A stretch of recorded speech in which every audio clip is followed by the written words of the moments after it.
Alors, comme discuté dans ce troisième chapitre, on va voir comment on peut mener et réaliser une étude de marché réussite. Car afin de savoir si vos objectifs sont réalisables et avant de définir la stratégie et le plan d'action pour les réaliser, vous allez devoir faire un peu de recherche. On va donc apprendre ensemble à faire une étude de marché. Et plus vous comprendrez votre marché, plus vos décisions marketing seront bonnes. Vous devez donc commencer par l'identifier clairement. Et comme première étape, on commence par la collecte de données de notre marché. Et afin de connaître les évolutions réelles des marchés, certaines entreprises se spécialisent dans l'étude de marché et ces entreprises rassemblent des échantillons de population représentatifs du marché entier pour sonder leur comportement d'achat. Si vous faites une étude de marché pour une grande organisation, peut-être que vous ferez appel à une de ces entreprises ou que vous procéderez à l'échantillonnage et au sondage vous-même. Si vous êtes déjà lancé sur le marché, vous pourrez utiliser vos propres données donc. Et pour illustrer, donc, prenons l'exemple d'une société qui fabrique et commercialise des vêtements pour enfants qui s'appelle Baby Fashion. Donc, la boutique en ligne se positionne sur le marché français des vêtements pour enfants. A priori, ce marché paraît aussi grand que prospère. Alors après tout, tant que les Français feront des enfants, il faudra bien les habiller, non? Alors oui, mais pas si simple. Car si la demande pour les vêtements pour enfants est liée au changement géographique, c'est pour le meilleur et le pire. Donc, ou que les Français fassent plus d'enfants, on va dire, et doivent les habiller, et une chose, et que leur budget habillement augmente, en est une autre. Hein.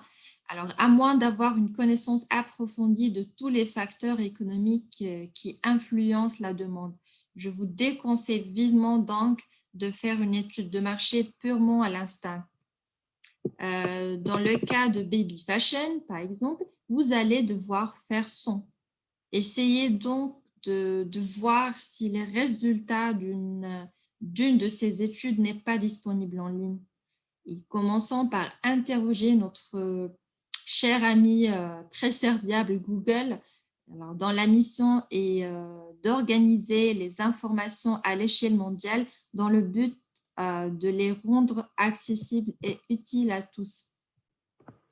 Alors, comme on peut voir ensemble sur cette image, donc lorsqu'on a tapé les mots marché vêtements pour enfants sur Google, alors on remarque deux choses essentielles, on va dire. La première qu'on peut considérer comme bonne nouvelle, c'est qu'on ne manque pas de résultats de recherche. Hein.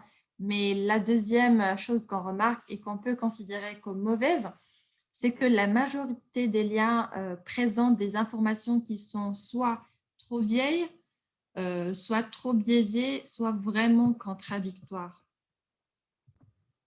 Et ici, le risque est de faire confiance à l'information qui nous arrange le plus et d'ignorer les autres, ce qu'on appelle un biais de confirmation. Alors, appliquez-vous donc à pousser la recherche jusqu'à ce que vous trouveriez une source de confiance, on va dire. Et sinon, pour ce qui est du marché des vêtements pour enfants, donc, je vous présente ce que vous devriez pouvoir trouver via Xerfi, vous devez la connaître, qui est un leader dans la commercialisation d'études et de marché. Alors, je vous propose de voir ensemble cette vidéo et on revient la commenter juste après.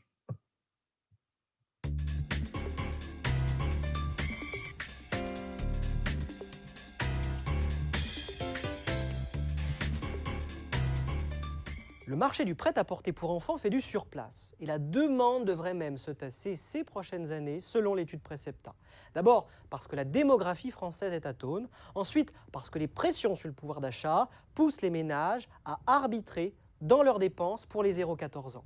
Et les arbitrages sont clairement défavorables aux vêtements, les ménages étant un peu moins regardants sur les achats de loisirs comme les jouets, tablettes et autres consoles de jeux. Selon nos calculs, chaque enfant représente un budget annuel moyen, toutes dépenses confondues, de plus de 5 000 €, dont 1 000 € pour les seuls équipements et biens durables, comme les vêtements. C'est un budget important qui retient donc toute l'attention des ménages. Des ménages qui recherchent en priorité les bonnes affaires. Cela explique pourquoi la demande en matière de mode enfantine se déplace vers les circuits discount, Internet et l'occasion. Vous l'aurez deviné, la concurrence sur le marché du prêt-à-porter pour enfants s'intensifie car des non-spécialistes et des acteurs de l'Internet s'y développent. Les spécialistes, eux, représentent moins du quart d'un marché estimé à 5 milliards d'euros. Ils sont en compétition avec de multiples circuits, comme les grandes surfaces alimentaires, les enseignes de mode familial, comme Kiabi, ou encore les enseignes de sport, type Decathlon. Mais c'est surtout sur Internet que la pression concurrentielle monte d'un cran. Déjà, les ventes en ligne ont représenté 16% du marché en 2016 et une multitude d'acteurs participent au renouvellement de l'offre et de l'expérience client selon l'étude Precepta. Citons en particulier les plateformes de consommation collaborative comme Kids Dressing, Too Short ou Le Bon Coin, les pure players comme Amazon, sans oublier les nouvelles marketplaces des GSA et des e-commerçants de mode. On voit même émerger des méta-marketplaces comme par exemple ShopStyle et Fashiola qui cherchent elles aussi à jouer un rôle fédérateur. C'est le cas aussi des réseaux sociaux qui jouent les intermédiaires entre consommateurs et distributeurs. Cernés de toutes parts et minoritaires sur leur marché, les spécialistes de la mode enfantine ont donc fort à faire pour maintenir leur position. Nombre d'entre eux s'engagent ainsi dans des stratégies de volume, ce qui passe par l'extension des réseaux et la concentration. Par exemple, du pareil au même a été repris par Sergent-Major. Ces stratégies de volume passent également par l'international, comme la récente fusion du français Orchestra et de l'américain Destination Maternity. Mais pour défendre leur position, les spécialistes devront accélérer leur transition numérique en replaçant les magasins digitalisés au centre du parcours d'achat. Pour faire valoir leurs atouts vis-à-vis des consommateurs, ils pourront également miser sur leurs expertises, à condition de se donner les moyens de renforcer le caractère social et collaboratif de leur marque.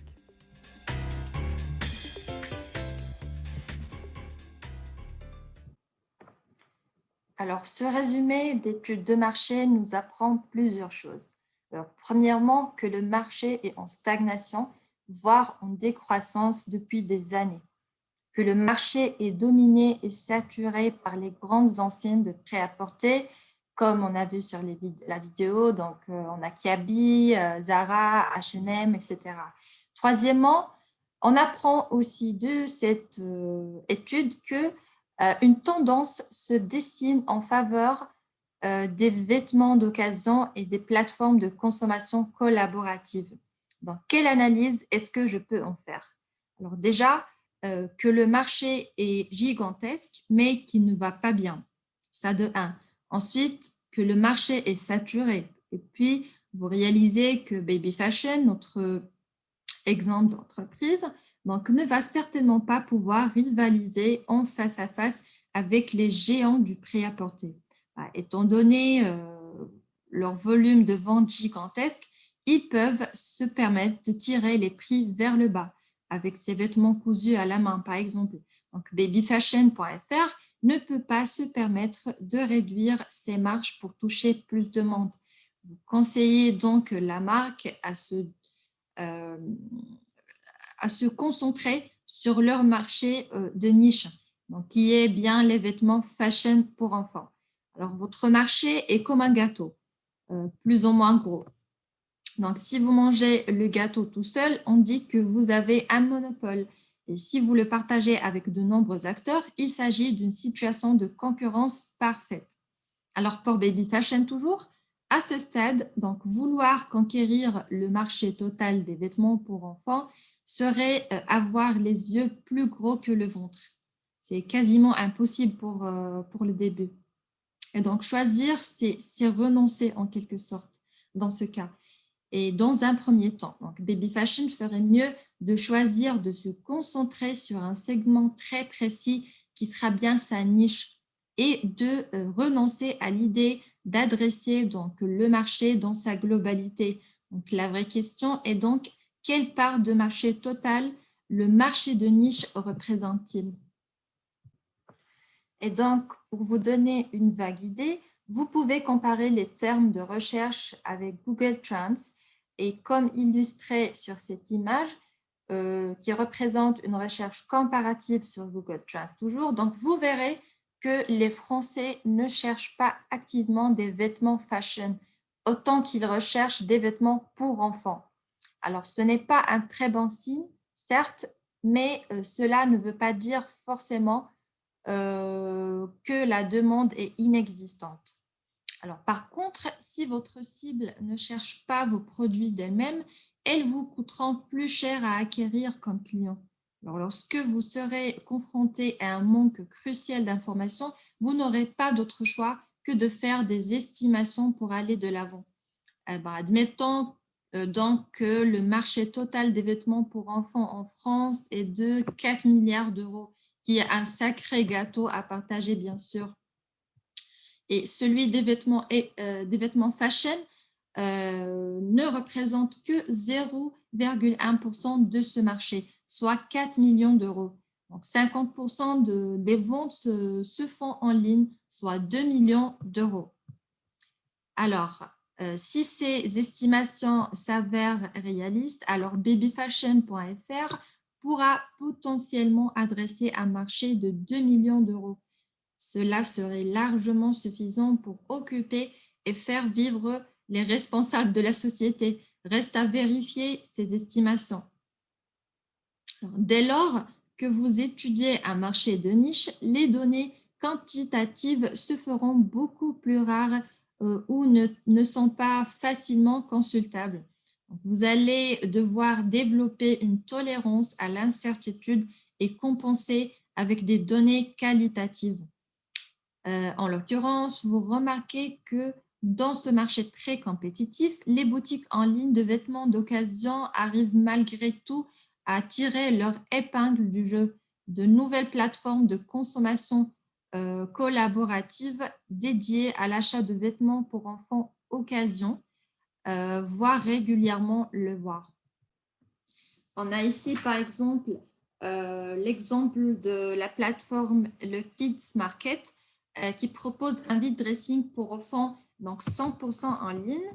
Et l'exemple des sites de vente entre particuliers comme le Bon Coin, qui aussi ont une large quantité d'annonces liées à la mode pour enfants. Donc, sur le site Le Bon Coin, des centaines de milliers d'annonces sont proposées pour les vêtements pour bébés et enfants. On peut donc en conclure peut-être hâtivement que le comportement d'achat des Français est en train de changer et qu'ils sont de plus en plus conscients du gaspillage. Donc, l'intérêt premier des vêtements qui grandissent avec l'enfant est justement d'éviter le gaspillage. A priori, l'offre de baby fashion semble être plus ou moins alignée avec la demande. Dans la partie qui suit, on va apprendre à faire un ciblage des audiences pertinentes par rapport à notre offre. Alors, auprès de qui on veut faire connaître notre offre? La réponse serait auprès de ceux qui demandent déjà une offre similaire, bien sûr, et de ceux qui pourraient la demander s'ils la connaissent. Alors, en fonction de leur activité, toutes les organisations ont un ciblage différent. La première différenciation se fait dans l'orientation générale de l'organisation, c'est-à-dire est-ce que ces cibles sont d'autres entreprises, et là on parle du B2B pour business to business, ou c'est des cibles directement qui sont le consommateur final tout simplement. Et dans ce cas, on parle bien sûr de B2C, on l'a déjà vu superficiellement dans un chapitre précédent, et qui veut dire bien sûr business to consumer, ou bien destiné au client final, ou bien peut-être les deux en même temps. Alors, dans le cas de babyfashion.fr toujours, vous vous poseriez alors la question, est-ce qu'on ferait mieux de vendre les vêtements à des distributeurs B2B ou directement à nos clients finaux et donc du B2C? Alors, en l'occurrence, la nature artisanale, bien cousue, main des vêtements baby fashion limite la capacité de production et donc de distribution. Les responsables n'arriveraient donc certainement pas à satisfaire les volumes industriels demandés par la grande distribution. S'ils voulaient faire du B2B, ils devraient modifier leurs produits. Alors, pour conserver leur intégrité de couturier, ils décident donc de distribuer eux-mêmes leurs produits en B2C. Alors, pour Baby Fashion, le consommateur final n'est pas le client. Bien sûr, les enfants ne vont pas acheter leurs vêtements eux-mêmes. Donc, les enfants portent les vêtements, oui, mais ce sont les parents qui achètent, évidemment. Donc, votre marketing ciblera des adultes, tandis que votre produit sera fait pour leurs enfants. Alors, dans la première partie, je vous disais qu'une grande partie de la fonction marketing est d'analyser sa cible pour mieux la toucher. Lors de votre étude de marché, vous allez donc définir le client type de Baby Fashion, aussi appelé persona.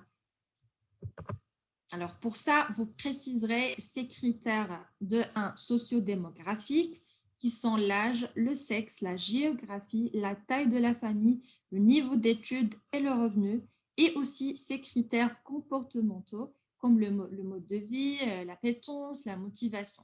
Vous pouvez même donner un nom à votre persona si vous voulez. Alors, pour illustrer cette identification du persona concernant le critère, on va donner un exemple concret de critères démographiques. Par exemple, âge de 30 à 40 ans, qu'elle soit une femme citadine avec 2 enfants, un bac plus 4, plus 55 000 euros par an, budget vêtements pour ses enfants, on va dire 480 euros par an.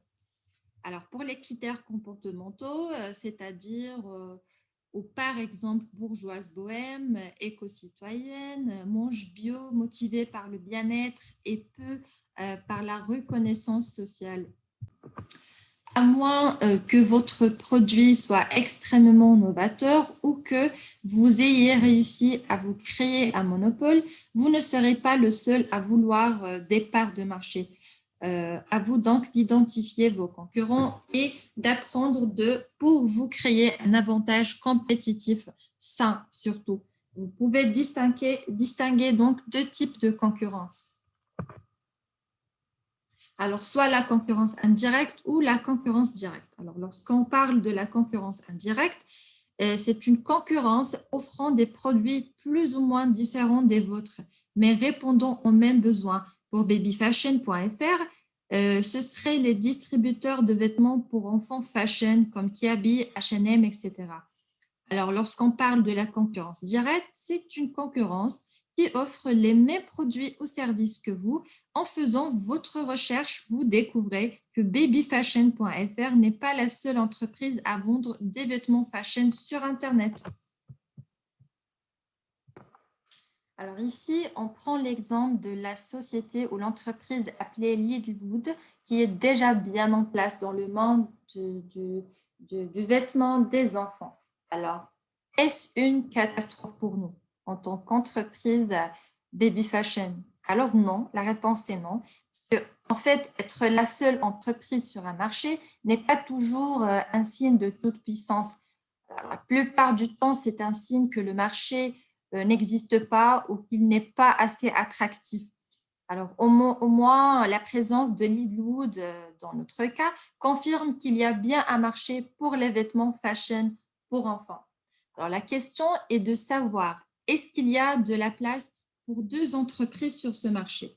Toujours en partant de l'hypothèse que le marché de la vente en ligne de vêtements fashion pour enfants est de 2 millions d'euros chaque année et que vous êtes 2 concurrents à vous partager le marché ou le gâteau. Alors, avec 50% de parts de marché chacun, vous pourriez faire jusqu'à 1 million d'euros de chiffre d'affaires chaque année. Au lancement, la première année, vous n'allez certainement pas pouvoir prendre 50% des parts de marché. En étudiant un peu Lidlwood, vous vous dites que prendre 10% de parts de marché la première année serait un bon début. Vous souvenez-vous de la fin du premier chapitre ou du chapitre précédent, pardon, lorsque nous cherchions à définir un objectif réaliste selon la méthode SMART. Alors, en vue de notre étude de marché, il semblerait que faire 200 000 euros de chiffre d'affaires représentant 10% de 2 millions sur la première année est l'objectif le plus réaliste pour cette société. Il faudra donc que les responsables de Baby Fashion reçoivent 200 ou 2000 commandes d'un montant de 1000 euros pour atteindre leur objectif annuel qui est 200 000 euros. Alors, cela représente un minimum de 167 commandes du même montant par mois. Alors, en résumé, dans ce chapitre, vous avez appris à bien qu'il est important de récolter de la donnée sur les grandes tendances de votre marché selon des méthodes d'analyse et une précision adaptée au budget de votre entreprise, à dresser le portrait robot de votre client idéal en construisant votre persona et troisièmement et finalement à étudier la concurrence pour estimer la taille de marché que vous pourriez conquérir de façon réaliste. Alors maintenant que vous comprenez votre marché, vous allez pouvoir définir votre stratégie marketing en toute connaissance de cause. Pour ça, rendez-vous au prochain chapitre.